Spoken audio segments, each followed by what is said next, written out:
Isaías, capítulo 33. Que aflição espera vocês, assírios, que destroem os outros, mas nunca foram destruídos? Traem outros, mas nunca foram traídos. Quando terminarem de destruir, serão destruídos. Quando terminarem de trair, serão traídos. Mas tem misericórdia de nós, Senhor, pois esperamos em Ti. Sê nosso braço forte a cada dia, nossa salvação em tempos de angústia. O inimigo corre quando ouve tua voz. Quando te levantas, as nações fogem. Como os campos são despojados por lagartas e gafanhotos, assim o exército da Assíria será despojado. Embora o Senhor seja grandioso e viva nos céus, fará de Sião a habitação de sua justiça e retidão. Ele será seu firme alicerce e lhe proverá farto suprimento de salvação, sabedoria e conhecimento. O temor do Senhor será seu tesouro. Agora, porém, seus guerreiros valentes choram em público. Seus embaixadores da paz derramam lágrimas de amargura. Suas estradas estão desertas. Ninguém mais viaja por elas.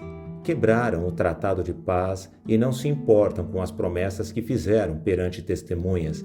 Não têm respeito por ninguém. A terra de Israel murcha de tanto chorar. O Líbano seca de vergonha. A planície de Saron agora é um deserto. Bazã e Carmelo foram saqueados. O Senhor, no entanto, diz: agora me levantarei. Agora mostrarei meu poder e minha força. Vocês só produzem capim seco e palha. Seu sopro se transformará em fogo e os consumirá. Seu povo será completamente queimado como espinheiros cortados e lançados no fogo. Prestem atenção ao que fiz, nações distantes. Vocês que estão próximas, reconheçam meu poder. Os pecadores em Sião tremem de medo. O terror se apodera dos ímpios. Quem pode conviver com esse fogo consumidor? Quem pode sobreviver a essas chamas devoradoras?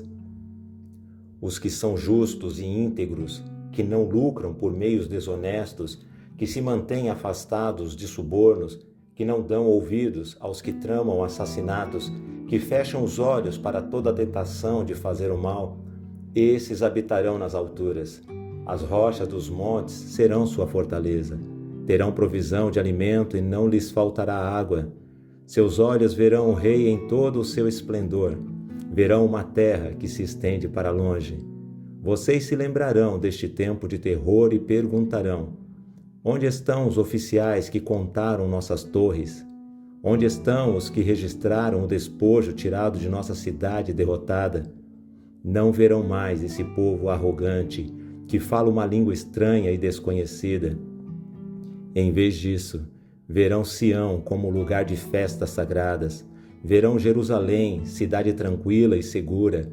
Será como uma tenda com as cordas bem esticadas e estacas firmemente cravadas no chão. O Senhor será nosso poderoso. Será como um largo rio de proteção que nenhum adversário consegue atravessar, em que nenhuma embarcação inimiga consegue navegar. Pois o Senhor é nosso juiz, nosso comandante e nosso rei. Ele nos livrará. As velas dos inimigos pendem soltas de mastros quebrados, presas com cordas inúteis. Seu tesouro será repartido entre o povo de Israel. Até mesmo os deficientes físicos receberão sua parte. O povo já não dirá: estamos doentes e indefesos, pois o Senhor perdoará seus pecados. Isaías capítulo 34. Venham e escutem, nações da terra. O mundo e tudo que nele há, ouçam minhas palavras. Pois é grande a ira do Senhor com as nações. Está furioso com todos os seus exércitos. Ele as destruirá por completo. Ele as condenará à matança. Seus mortos não serão sepultados. O fedor de seus cadáveres encherá a terra e o sangue escorrerá pelos montes. Os céus lá no alto se dissolverão e desaparecerão como pergaminho enrolado. As estrelas cairão do céu como folhas secas da videira, como figos murchos da figueira. E quando minha espada tiver terminado o seu trabalho nos céus, cairá sobre Edom, a nação que condenei à destruição. A espada do Senhor está banhada em sangue e coberta de gordura, de sangue de cordeiros e bodes, de gordura de carneiros. Sim, o Senhor oferecerá um sacrifício na cidade de Bosra, fará grande matança em Edom. Até homens fortes como bois morrerão, tanto os mais jovens como os mais velhos. A terra ficará ensopada de sangue e o solo cheio de gordura, pois é o dia da vingança do Senhor, o ano em que retribuirá a Edom por tudo que fez a Israel. Os riachos de Edom se encherão de piche ardente e a terra ficará coberta de fogo e enxofre. Esse julgamento sobre Edom jamais terá fim. Sua fumaça subirá para sempre. A terra ficará deserta de geração em geração. Ninguém voltará a habitar nela. Ali viverão a coruja do deserto e o mocho, o corujão e o corvo, pois Deus medirá aquela terra com cuidado. Ele a medirá para o caos e para a destruição. Ela se chamará terra do nada, e logo seus nobres desaparecerão. Espinhos invadirão seus palácios, urtigas e cardos crescerão em suas fortalezas. As ruínas serão morada de chacais e habitação de corujas. Animais do deserto se misturarão ali com hienas, bodes selvagens berrarão uns para os outros entre as ruínas, criaturas da noite irão até lá para descansar. Ali a coruja fará seu ninho e porá seus ovos. Chocará os filhotinhos e os cobrirá com suas asas.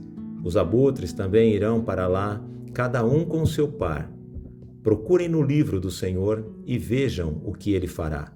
Não faltará nenhum desses animais, nenhum deles ficará sem par, pois o Senhor assim prometeu. Seu espírito fará tudo se realizar. Ele lançou sortes e dividiu a terra e a entregou a essas criaturas como propriedade. Elas a possuirão para sempre, de geração em geração. Isaías capítulo 35. As regiões desabitadas e o deserto exultarão. A terra desolada se alegrará e florescerá como o açafrão.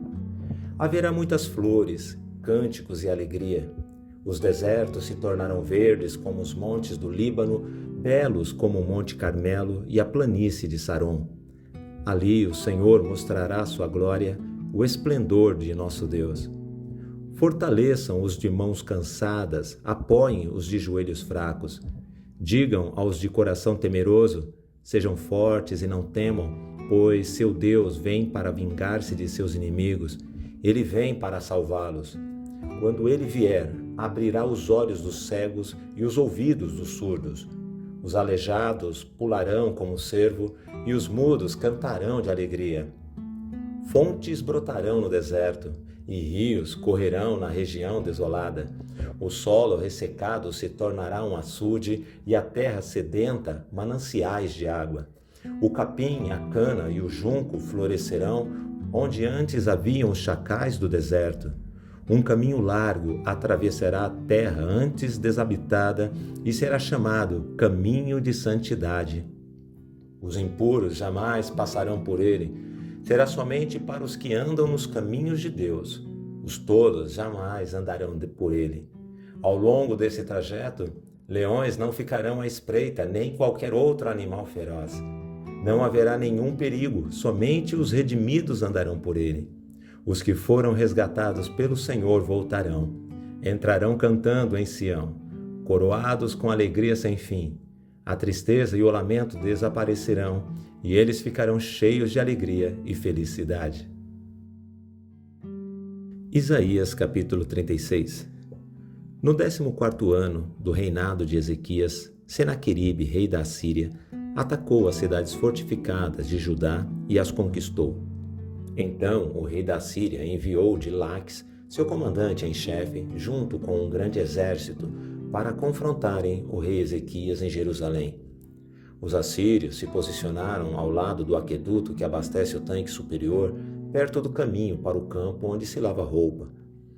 Esses são os oficiais que saíram ao encontro deles: Eliaquim, filho de Hilquias, o administrador do palácio, Sebna, o secretário da corte, e Joá, filho de Asaf, o historiador do reino. O porta-voz do rei assírio, mandou que transmitissem esta mensagem a Ezequias. Assim diz o grande rei da Assíria: em quem você confia que lhe dá tanta segurança? Pensa que meras palavras podem substituir experiência e força militar? Com quem você conta para se rebelar contra mim? Com o Egito? Se você se apoiar no Egito, ele será como um junco que se quebra sob seu peso e perfura sua mão. O faraó, rei do Egito, não é digno de nenhuma confiança. Talvez vocês digam: confiamos no Senhor, nosso Deus. Mas não foi a ele que Ezequias insultou? Ezequias não destruiu os santuários e altares dele e obrigou todos em Judá e Jerusalém a adorarem somente no altar em Jerusalém? Vou lhes dizer uma coisa: faça um acordo com meu senhor, o rei da Síria. Eu lhes darei 2.000 cavalos, se forem capazes de encontrar homens em número suficiente para montá-los. Com seu exército minúsculo, como podem pensar em desafiar até o contingente mais fraco do exército de meu senhor, mesmo com a ajuda dos carros e dos cavaleiros do Egito? Além disso, imaginam que invadimos sua terra sem a direção do Senhor? Foi o próprio Senhor que nos disse: ataquem essa terra e destruam-na. Então, Eliaquim, Sebna e Joá disseram ao porta-voz: por favor, fale conosco em aramaico, pois entendemos bem essa língua. Não fale em hebraico, pois o povo sobre o muro o ouvirá. O porta-voz, no entanto, respondeu: vocês pensam que meu senhor enviou esta mensagem apenas para vocês e para seu senhor? Ele quer que todo o povo a ouça, pois quando cercarmos esta cidade, eles sofrerão junto com vocês. Ficarão tão famintos e sedentos que comerão as próprias fezes e beberão a própria urina. Então, o porta-voz se levantou e gritou em hebraico: ouçam esta mensagem do grande rei da Assíria. Assim diz o rei: não deixem que Ezequias os engane, ele jamais será capaz de livrá-los. Não deixem que ele os convençam a confiar no Senhor, dizendo: certamente o Senhor nos livrará. Esta cidade jamais cairá nas mãos do rei da Assíria. Não deem ouvidos a Ezequias. Estas são as condições que o rei da Assíria oferece. Façam as pazes comigo, abram as portas e saiam. Então, cada um de vocês continuará a comer de sua própria videira e de sua própria figueira e a beber de seu próprio poço. Depois, providenciarei que sejam levados a outra terra como esta, uma terra com cereais e vinho novo, com pão e vinhedos. Não deixem Ezequias enganá-los, dizendo: o Senhor nos livrará. Acaso os deuses de alguma outra nação livraram seu povo do rei da Assíria? O que aconteceu aos deuses de Ramate e de Arpade? E quanto aos deuses de Sefarvaim? Acaso algum deus livrou Samaria de meu poder? Qual dos deuses de qualquer nação foi capaz de livrar seu povo de meu poder? O que os faz pensar que o Senhor pode livrar Jerusalém de minhas mãos? Mas o povo permaneceu em silêncio e não disse uma palavra sequer, pois Ezequias havia ordenado: não lhe respondam. Então Eliaquim, filho de Ilquias, administrador do palácio, Sebna, secretário da corte, e Joá, filho de Asaf, historiador do reino, voltaram a Ezequias, rasgaram suas roupas e foram contar ao rei o que o porta-voz tinha dito. Isaías capítulo 37. Quando o rei Ezequias ouviu esse relato, rasgou as roupas, vestiu-se com um pano de saco e entrou no templo do Senhor. Enviou Eliaquim, o administrador do palácio, Sebna, o secretário da corte, e os principais sacerdotes, todos vestidos com panos de saco, ao profeta Isaías, filho de Amós. Eles lhe disseram: assim diz o rei Ezequias: hoje é um dia de angústia, insulto e humilhação. É como quando a criança está prestes a nascer, mas a mãe não tem forças para dar à luz. Contudo, talvez o Senhor, seu Deus, tenha ouvido o porta-voz que o rei da Síria enviou para desafiar o Deus vivo e o castigue por suas palavras. Por favor, ore por nós que restamos. Depois que os oficiais do rei Ezequias transmitiram a mensagem ao profeta Isaías, ele respondeu: digam ao rei que assim diz o Senhor: Não se assuste com os insultos que os mensageiros do rei da Síria lançaram contra mim. Ouça, eu mesmo agirei contra o rei da Síria e ele receberá notícias que farão voltar para sua terra. Ali eu providenciarei que ele seja morto à espada. Enquanto isso, o porta-voz partiu de Jerusalém e foi consultar o rei da Síria, pois tinha sido informado de que o rei havia deixado Laquis e estava atacando Líbina. Logo depois, o rei Senaqueribe recebeu a notícia de que Tiraca, rei da Etiópia, havia saído com seu exército para lutar contra ele. Então, enviou seus homens de volta a Ezequias em Jerusalém com a seguinte mensagem: esta é uma mensagem para Ezequias, rei de Judá. Não deixe que seu Deus, em quem você confia, o engane com promessas de que Jerusalém não será conquistada pelo rei da Síria. Você sabe muito bem o que os reis da Síria fizeram por onde passaram.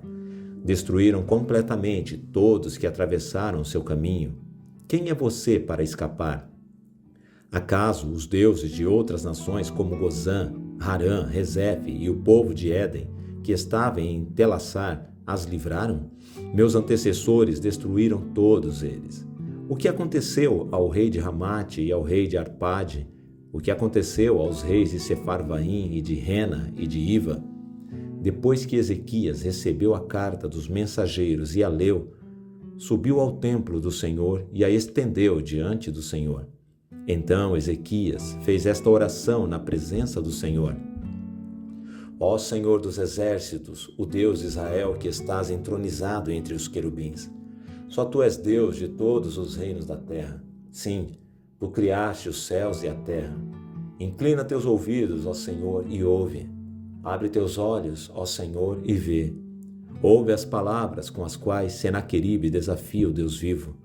É verdade, Senhor, que os reis da Síria destruíram todas essas nações. Lançaram os deuses dessas nações no fogo e os queimaram. É claro que os assírios conseguiram destruí-los.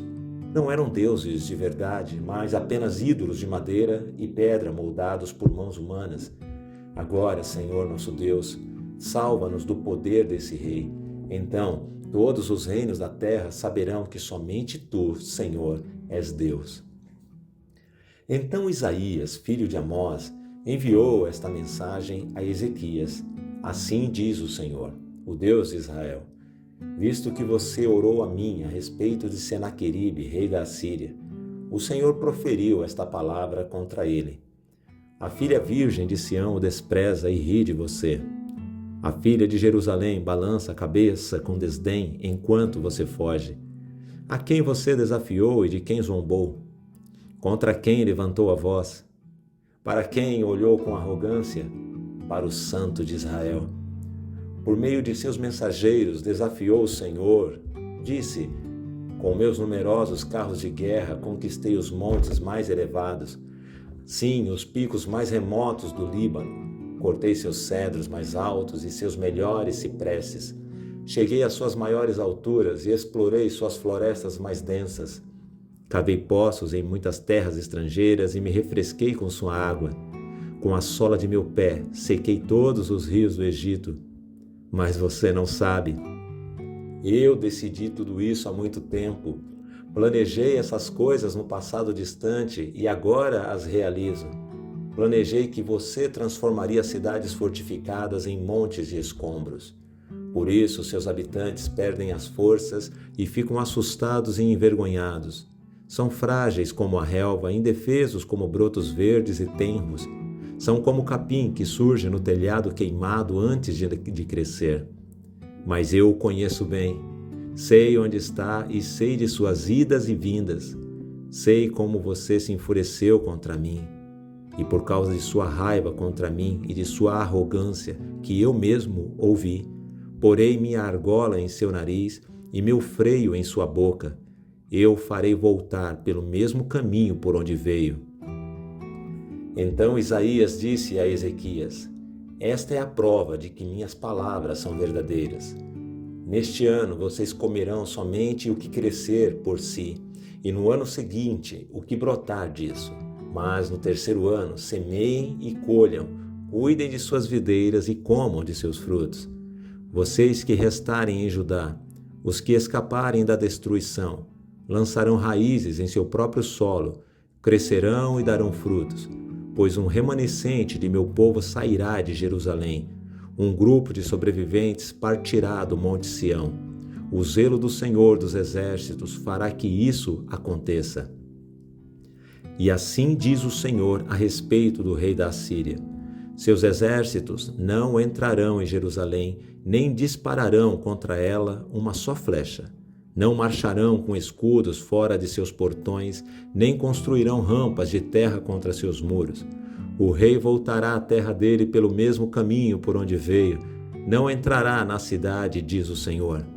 Por minha própria honra e por causa de meu servo Davi, defenderei esta cidade e a libertarei. Naquela noite, o anjo do Senhor foi ao acampamento assírio e matou 185.000 soldados assírios. Quando os sobreviventes acordaram na manhã seguinte, encontraram cadáveres por toda parte. Então Senaqueribe, rei da Assíria, levantou acampamento e partiu para sua terra. Voltou para Nínive e ali ficou. Certo dia, enquanto ele adorava no templo de seu deus Nisroque, seus filhos Adrameleque e Sarezer o mataram à espada. Fugiram para a terra de Arate e outro filho, Esar-Hadon, se tornou seu sucessor na Assíria. Isaías capítulo 38. Por esse tempo, Ezequias ficou doente e estava para morrer. O profeta Isaías, filho de Amós, foi visitá-lo e transmitiu-lhe a seguinte mensagem: assim diz o Senhor: ponha suas coisas em ordem, pois você vai morrer, não se recuperará dessa doença.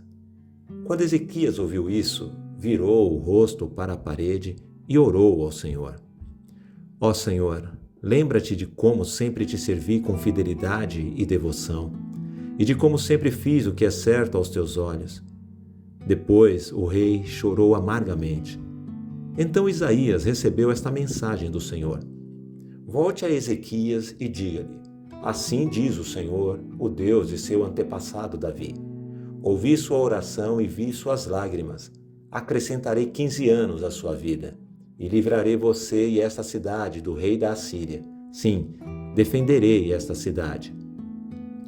Este é o sinal do Senhor de que se cumprirá o que prometeu. Farei a sombra do sol recuar 10 graus no relógio de sol de Acás. Então, a sombra no relógio de sol de Acás recuou 10 graus. Quando o rei Ezequias se recuperou, escreveu este poema.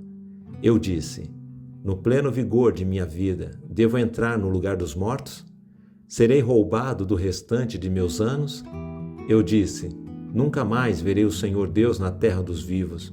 Nunca mais verei pessoa alguma, nem estarei com os que vivem neste mundo. Minha vida foi levada embora, como uma tenda de pastor na tempestade. Foi cortada como o tecelão corta o tecido do tear. De repente, minha vida se acabou. Esperei a noite inteira com paciência, mas era como se leões me despedaçassem. De repente, minha vida se acabou. Delirante, chileava como a andorinha ou como o grou, depois gemia como a pomba. Meus olhos se cansaram de olhar para o céu à espera de socorro. Estou aflito, Senhor. Responde-me. Mas o que posso dizer? Ele mesmo enviou esta doença. Agora andarei humildemente toda a vida, por causa da angústia que senti.